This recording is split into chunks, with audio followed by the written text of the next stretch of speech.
Good morning. We got to have a little more energy than that, guys. It's football season. Welcome to the Queen City. Great to see everybody. First, a thank you to our exceptional team at the American. I can't thank these people enough. The relentless effort they put in, the creativity, that's why we're here in Charlotte today. Thank you to the great people of the Charlotte Convention Center, the Marriott City Center, Visit Charlotte, the Charlotte Regional Visitors Authority, and my great friend Danny Morrison from the Charlotte Sports Commission is here with us today.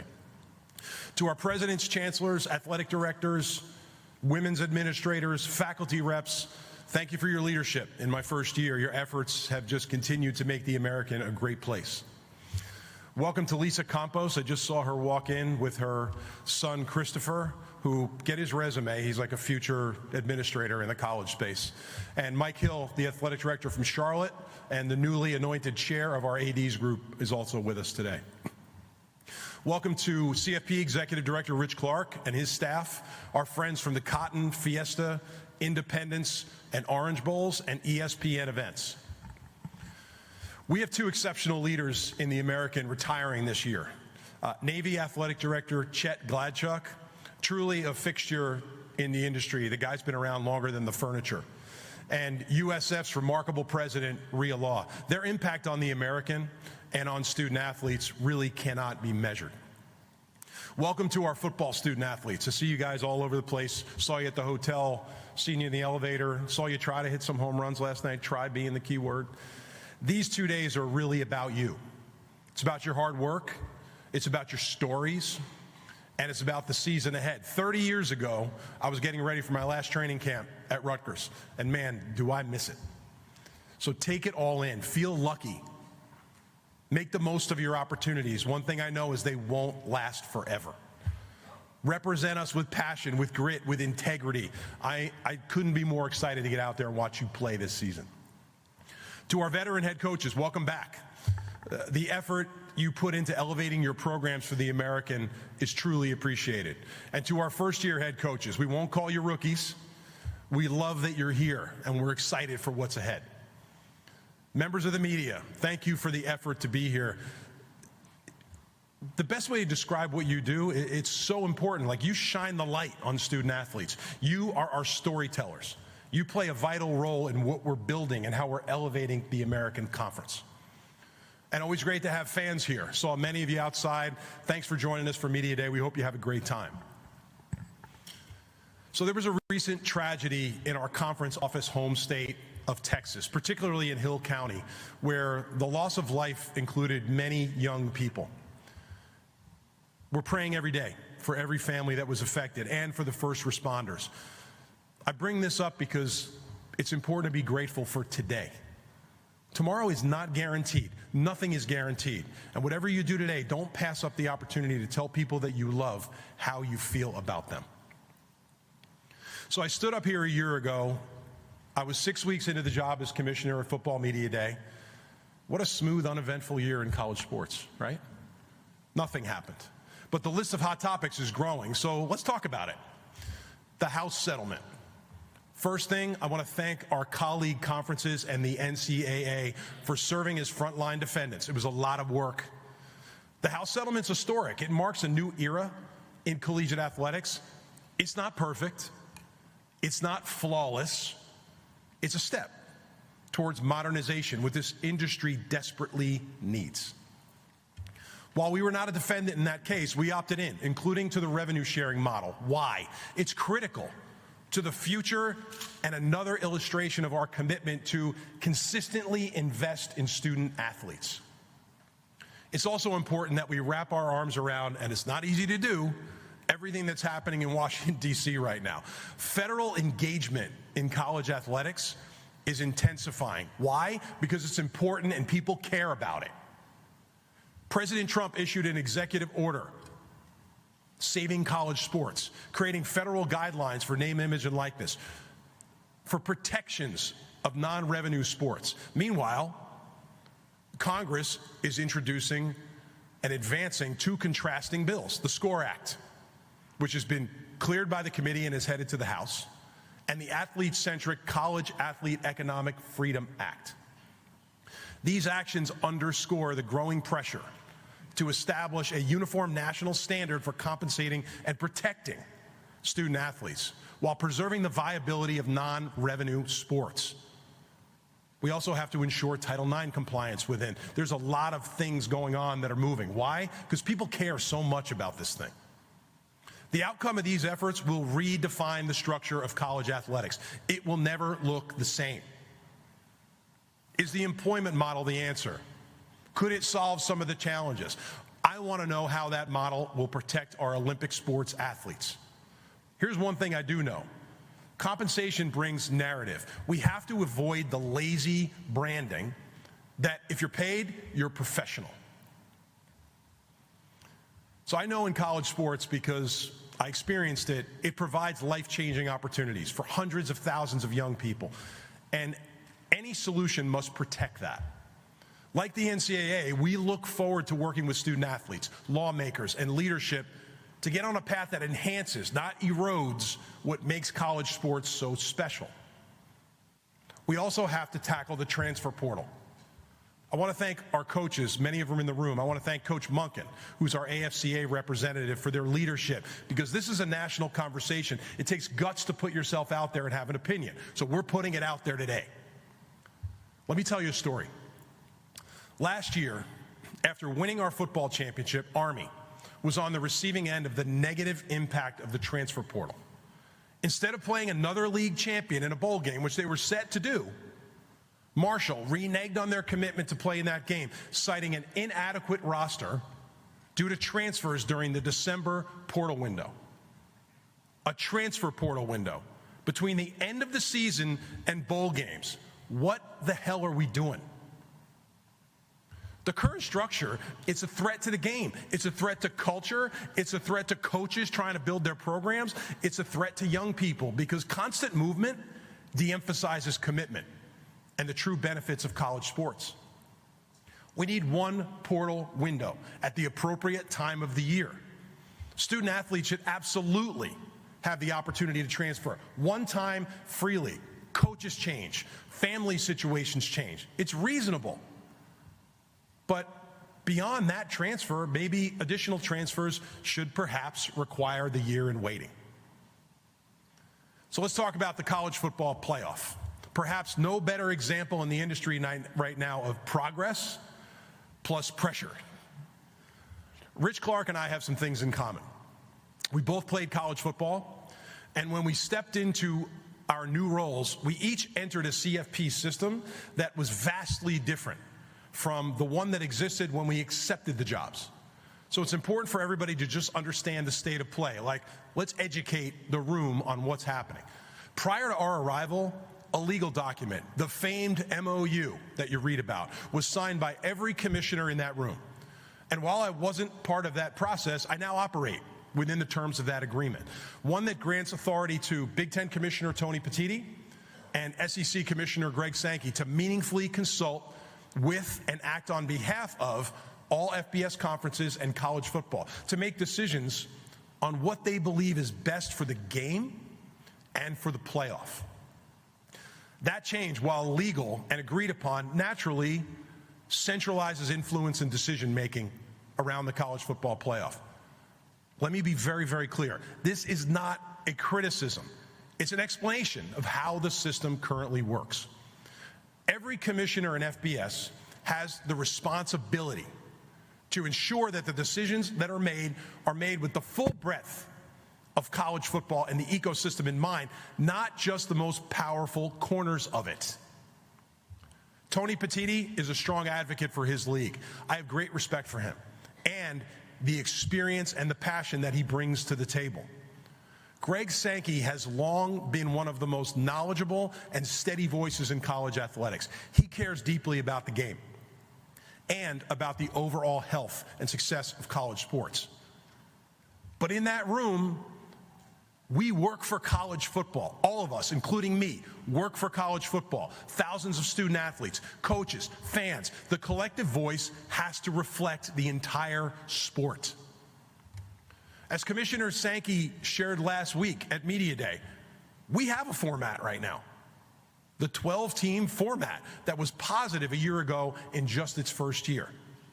Proposed formats such as the 4-4-2-2 whatever for certain conferences run the risk of removing a vital element. It's table stakes, this element, for athletes, coaches, fans, the opportunity to earn it on the field. The excitement of what's possible. Line up, play the games. Like, let's see where the chips fall at the end of the year. Let's not send a terrible message to student athletes that their opportunity is not as important as others. They have the same goal. I got news for you. These guys sitting back here want to play for the national championship, just like every student athlete in America. So I'm going to be clear about the American and our position on the format. It's this. We are supportive of a format that preserves our access and provides the opportunity to earn more. We believe in a format without anything being guaranteed to any conference. The 5 highest-ranked conference champions should continue to receive an automatic bid, plus a significant number of at-large opportunities, giving anyone the opportunity to earn a spot. Win it on the field, a true merit-based system. We are continuing to audit the selection process, how metrics are used, how fairness is measured, how the system can evolve the right way. This is an important exercise for the future. Don't forget, the BCS did not fall apart because of the format. It fell apart under the weight of confusion, favoritism, and protecting certain programs over others. Like, have we learned nothing from history? That's what the CFP was built to fix. Let's talk about modernizing, protecting, and growing our business. And yeah, it's a business. Business is not a dirty word. This is a mission-driven business. While the world of college sports, including me, debates the symptoms, realignment, collectives, NIL, legal, governance, the root issue remains unchanged. The economics of college athletics simply don't make sense. The business is unsustainable. It's undervalued. It's not been optimized. And I'll tell you this, optimizing it is going to take collective action. It's going to take everybody, and it's going to take guts. It's time to stop apologizing for wanting to generate more revenue and running a business. Our business is investing in college athletics. College athletics, and I say this to all of our presidents every chance I get, is the single strongest marketing arm of any university. It creates more exposure, more interest, more applications, and more enrollment. In any business, you have to just start with your goals. What's our North Star? I know what ours is. To create opportunities for young people to play sports, go to college, earn a degree, set them up for their lives. I can say this stuff because I'm a product of this system. And to this day, even though it's been 30 years, I'm a huge believer in it. Athletics teaches us so many things that will differentiate student athletes from everybody else. Resilience, discipline, how to handle adversity, being a great teammate, and most of all, what every parent wants for their children, life skills. We should be really thoughtful and very careful about building a future for only the top 2%. Because guess what? We got 98% over here that demand our leadership and a meaningful experience. That's our responsibility. With our clear goals in mind, here's a couple ideas. Instead of cutting sports and cutting roster spots in response to the House settlement, we should be adding them. By creating new opportunities, new sports, new roster spots for full enrollment, non-scholarship student athletes to compete in athletics, universities can generate incremental tuition and revenue while deepening affinity, creating more community, and expanding their access. This isn't just good for student athletes in college sports. This is great for the bottom line at universities. The industry needs revenue. Let's add sports. Let's add spots. Let's get on offense and turn campus-wide challenges into growth opportunities. Here's another idea. No single conference or private capital firm in the world can match the upside of collective action. A common sense solution is to unify our media rights across FBS, just like the pro leagues do. We can dramatically increase the total revenue and create a financially sustainable model for the future. Like, there's a pie of revenue out there, but the pie can be so much bigger for every institution. At the American, we're not trying to eat off anybody else's plate. We believe the Autonomy Four deserve more revenue given the value they bring in television viewership, attendance, sponsorship, and more. But I've seen the potential upside of consolidation. I've seen the numbers. They're backed up by data. Revenues can triple. So after a year-long process, on Monday, we officially launched the modernized brand of the American Conference. This is an intentional strategic evolution of who we are and what differentiates us. And it creates a pathway to business growth, commercial growth, a bigger national presence, and increasing our competitive position. A brand is more than a logo. And you know what? The numbers proved it. We turned this thing on Monday, and let me tell you what happened. 1,600 media stories and mentions, a potential reach of over 1 billion, with a B, people. We saw an estimated 3.5 million views, and most notably, generated almost $10 million in earned media advertising value. That's what happens when you spend a year, get on offense, tell your story, and you have clarity and confidence and purpose. I want to thank Carrie Cecil and Hunter Ritz from Anichel and my entire staff at The American for their unified effort to bring this brand to life. It took everybody. And at the heart of it, I talked to the coaches at dinner last night. We're not trying to be fancy. We're not trying to be slick. It's a simplified name, American Conference, a name our fans and many of you in the media have been using for years. So you know what? We're just going to proudly own it now. We've sunset American Athletic Conference. We've sunset the AAC acronym to eliminate confusion, sharpen our voice, and ensure consistent recognition. And I'll be fining people in the media if I hear you saying those things. We defined our values: innovation, grit, service. That's who we are. It's not just words, it's who we are. We introduced a rally call, Built to Rise. This is not a slogan, it's a mindset. Innovation is about having guts, taking risk, being first. It's about momentum and impact. And this year, we led the way. The American was the first conference to implement a league-wide minimum investment and revenue sharing protocol, ensuring that our student athletes across all 15 institutions are supported equitably. We also introduced a new performance-based revenue distribution model to reward competitive success in football and basketball and encourage aggressive non-conference scheduling. Excellence in this league is expected, it's earned, and it's incentivized. To supercharge our business and our revenue growth, we launched American Rise Ventures, a wholly owned commercial division. At the helm is Brian Kalka, our Chief Commercial Officer, and Kelly Sargenti, our Senior Director of Partnership Marketing. Their relationships, experience, and quite frankly, their energy are already taking this league to the next level. We're proud to be part of the ESPN ABC family. We're grateful for the broad-based exposure they provide. We're consistently prominent across the Disney family of networks on national television. It showcases student athletes. It showcases our programs. We're also proud to be partnered with CBS, where some of our top basketball is showcased on broadcast television. Last year, 52 million people watched American football last season. 17 of our games topped 1 million viewers, with many racking up 2 to 4 million viewers. The American Conference Championship game has aired on broadcast on ABC for 10 straight years. This year will be number 11. Army and Navy have been tremendous additions to our conference.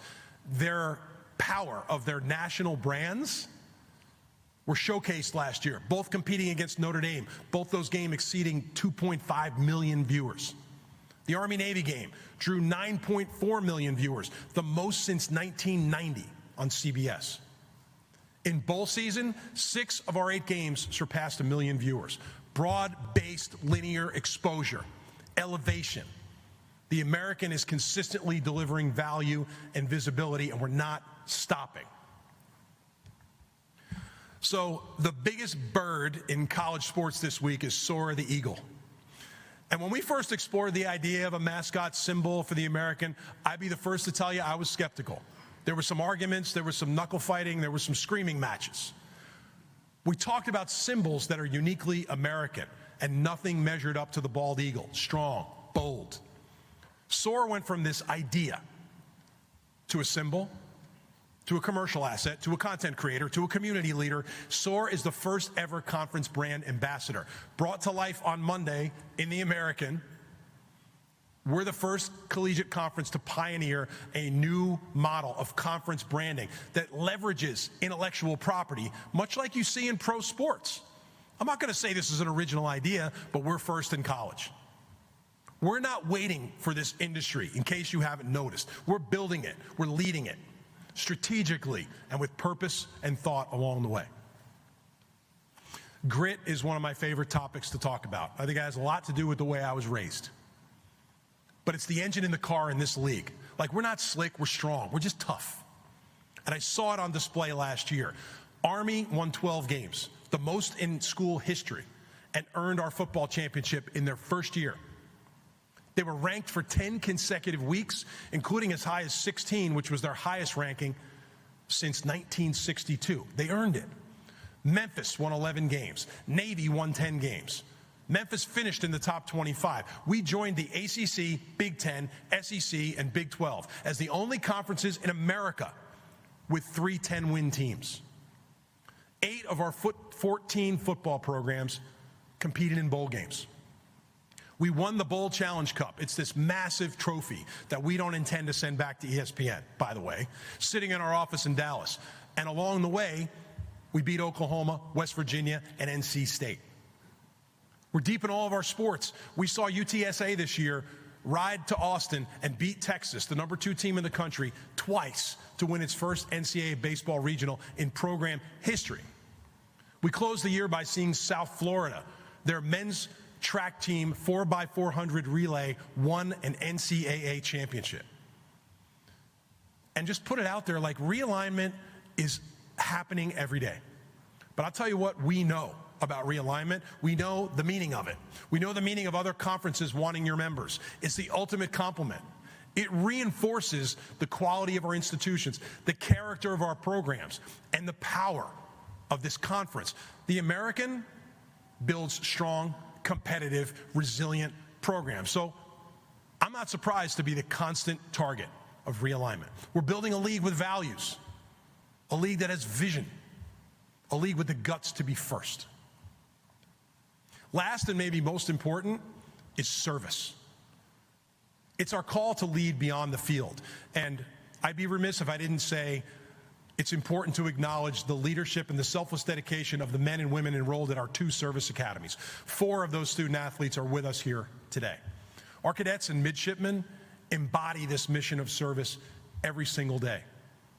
This past year, every one of our institutions earned academic-based NCAA revenue distributions, a rare and remarkable accomplishment.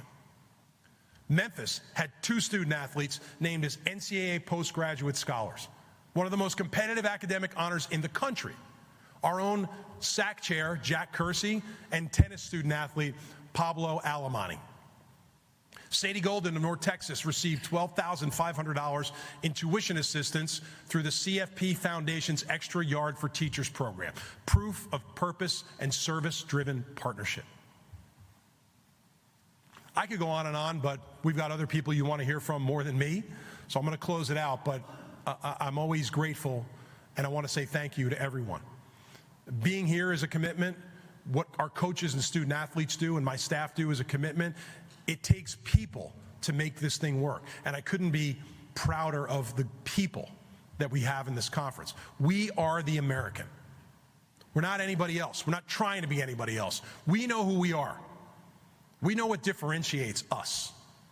Innovation, grit, service.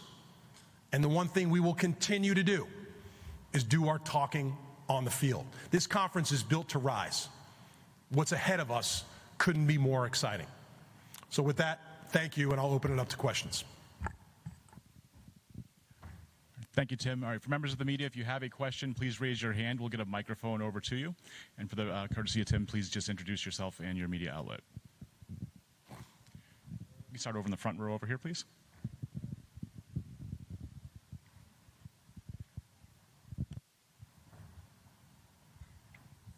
Dan Tortora, wakeupcalldt.com. Tim, how are you? Hey, Dan.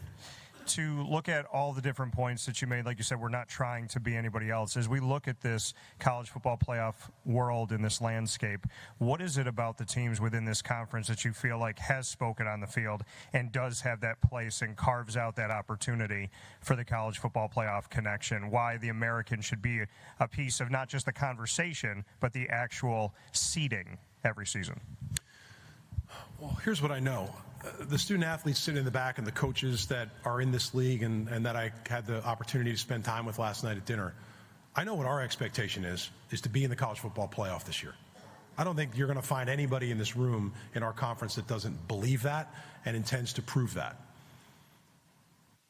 If you go back a year ago, somebody said to me, how do you know as a commissioner that football season is successful? And I would just tell you, why do I think we belong in that conversation? I'm not going to tell you why. All you got to do is look at last year. We had 4 teams in the national conversation in mid-November. We belong there.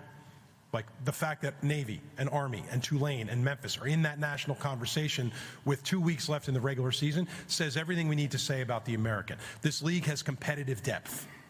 There were some times, during the year, you'd say, well, I know what's going to happen in this game. I gave up. I think we were an unpredictable league with competitive depth, and I think that's the strength that ultimately moves us over the line. Other questions, please? We'll go in the back, same side.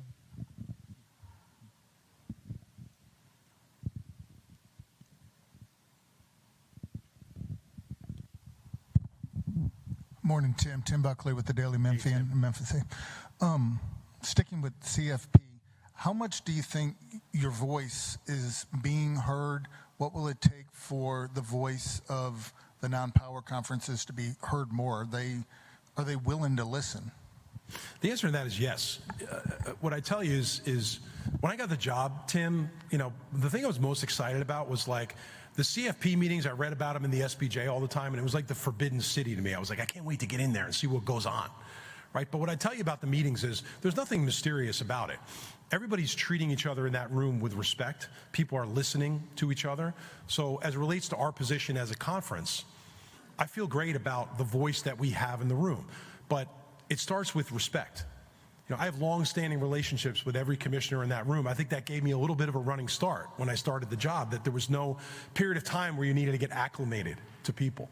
But it starts with respect. You have to treat everybody in the room that way. I expect to be treated that way, but I have never in that room spoken and shared and not felt that I was being heard. And I think in general, people need to remove that mystery. People in that room are trying really, really hard because we did something great last year and we have the opportunity to do something great in the future. And these decisions take time. And we know how fans are. We love our fans, but patience is not at the top of their list of things. Over here, third row on the left. Good morning. Hunter Bailey with the Charlotte Observer. Tim, I'm curious. We've seen an increasing number of conferences around the country providing student-athlete availability reports. Is that something you foresee for the American moving forward? Yeah, so thanks for the question, Hunter. We are rolling out player availability for this season. And I want to just tip my cap to the coaches. They spent a lot of time on this with Jamie Hickson and Shane Elder and our football group at the conference. Again, we're not reacting to anything. We certainly saw it unfold last year. I took the job in June last year, and I think we're a little behind the 8 ball on that. But our coaches did a really great job having a thoughtful process about, okay, well, what's everybody else doing, but we'll put that over here, what works for us. So we will start player availability reporting this season. Player availability will be a game day reporting system, and I think it's an important modernization for where we are as a conference. Staying on the left, Tim, we'll go to JJ.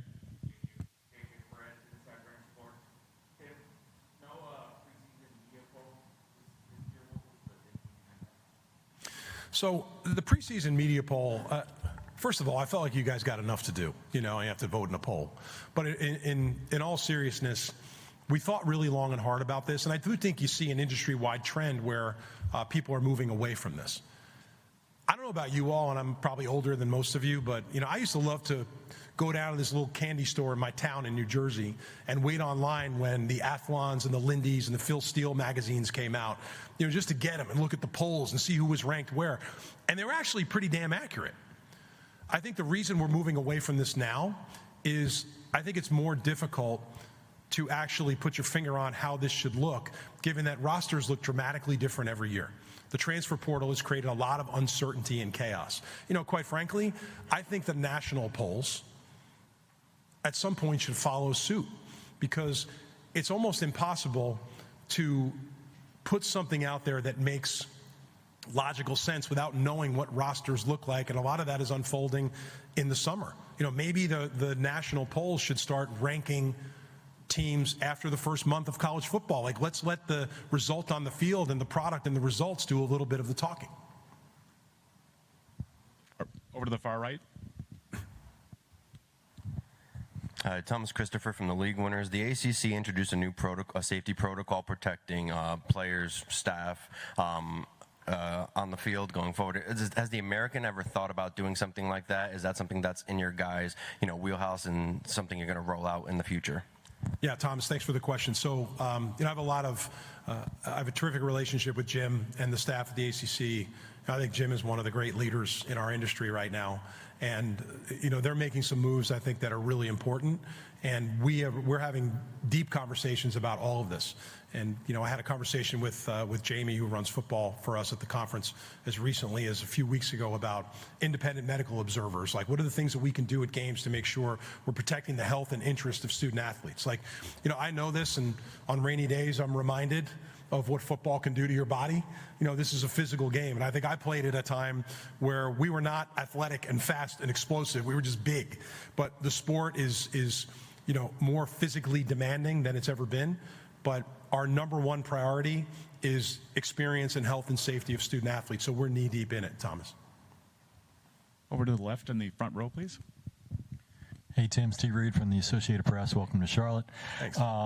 There were recent reports about Memphis attempting to leave for the Big 12. I wonder if you've talked to their school officials about that, and how do you handle things that come up like that as commissioner when a team is possibly, a school, I should say, is possibly wanting to leave the conference? Well, good to see you. Thanks for being here. I was very aware of the conversations. President Hargrave and Ed Scott and I, back to when Ed got hired back in August, like he hasn't been on the job quite a year, we've had very transparent conversations for a year about what's happening. And I understand Memphis's ambition. I think other schools have that ambition. I admire their ambition. Like, I was an athletic director years ago when I took Rutgers into the Big Ten. Your job is to do what you think is best for your school. And I also give them credit for having the guts to go after it. Having said all that, as I said in my speech, the important thing to remember is this: we're not surprised by it, and we're building strong, resilient programs in the conference. So when these things happen, they're not a surprise. I'm very encouraged that our membership continues to operate in a transparent manner as these things come around. Okay, time for just a couple more. We'll go back to the right side, over the far right. Jonah. Hey, Tim. Jonah Dillon, Commercial Appeal. You talked about the potential to consolidate media rights. I'm curious, have you had conversations with other conferences about that? And do you believe that those Power 4 conferences would even have a conversation or be interested in that type of thing? I think there are people out there, Jonah, that are having conversations with the conferences. Have I talked to colleague commissioners about it? I have. And naturally, like, I don't want to pretend to be a magician here and wave a magic wand. Like, unifying media rights would require everyone to think about a date in the future to be able to line that up. And then there's a legislative impact about the Sports Broadcasting Act. Like there's some hurdles to the whole thing. But as we're thinking about maximizing value in the future, I have talked to some colleague commissioners, and I just think this is something that needs to be on the table. When I say other people are talking to all of us about it, the private capital firms are talking about investment. Why are they talking about investment? They're investing in future growth. That's an area for future growth. All you need to do is look at the NBA and college football. The NBA's TV ratings are about here, and college football in the aggregate is around here. The NBA's media rights, I can't reach that high, and college football in the aggregate is below. So everybody being out there fighting it out for themselves has worked to a point, but given the unsustainable nature of the economics, like they just don't make sense, this is something that can create a financially sustainable future. But whether it's private capital, whether it's smash capital, a college sports tomorrow, like there's a lot of ideas out there that are provocative, and I encourage everybody in the industry to listen. Okay, we'll take the last two over on the right side as well, for the third row. I'm Thomas Christopher from the League Winners again. I'm not sure if you're aware, but there was some, leaked direct messages from a Memphis player and a UTSA quarterback. It really kind of hurts the integrity of the game when things like that are occurring. I know while specifically it's a little hard to control from a, general conference level, but how do you go about trying to protect the integrity of the game and the games within your conference going forward? So I'm aware of the situation. Naturally, I've been having very open dialogue with Coach Traylor and Coach Silverfield about it.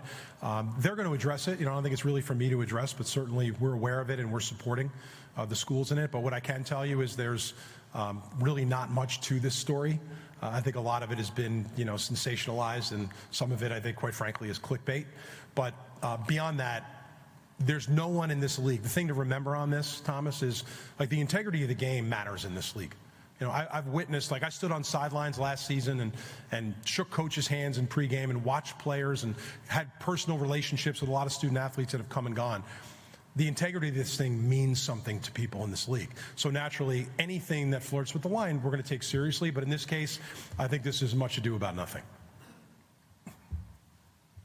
And do we have one more on the right? Brandon Pockrass, also with the League Winners. You brought up how you're building institutions that are consistent targets of possible realignment and expansion of other conferences. Going forward, how are you ensuring that the American Conference is at the forefront of college football? And have there been any discussions of the American possibly expanding its membership? So there are many elements of that speech, which I apologize, I know was a little longer than I would have liked. But there are many elements of that speech that answer your question. Like, how are we advancing our agenda? How are we building? Like, we're building on the business side. We actually built a brand that's clear and meaningful. We have core tenets like innovation, grit, and service. There's no better way to describe football in this league. So a lot of it has to do with how we're framing our business future up and how we're framing our brand. As it relates to expansion, listen, expansion's been around since the beginning of time. I participated in it when I was athletic director at Rutgers. Kind of ironic that I took Rutgers out of a league that became the American Conference, and here I am up here as commissioner, okay? But it's been around for a long time. But the thing that's most important to our membership about expansion is we will not expand to just expand.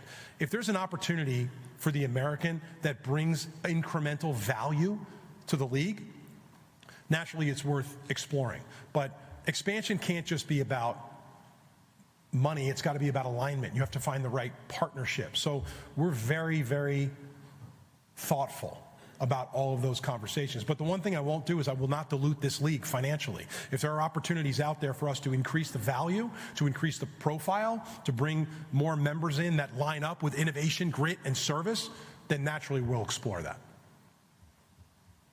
Okay, we'll make that one the final question. Tim, thanks so much for the time today. We're going to get started with the run of show up here on the podium in about 5 minutes or so. And the breakout sessions will begin next door in Ballroom D. Thanks so much. Thanks, everybody.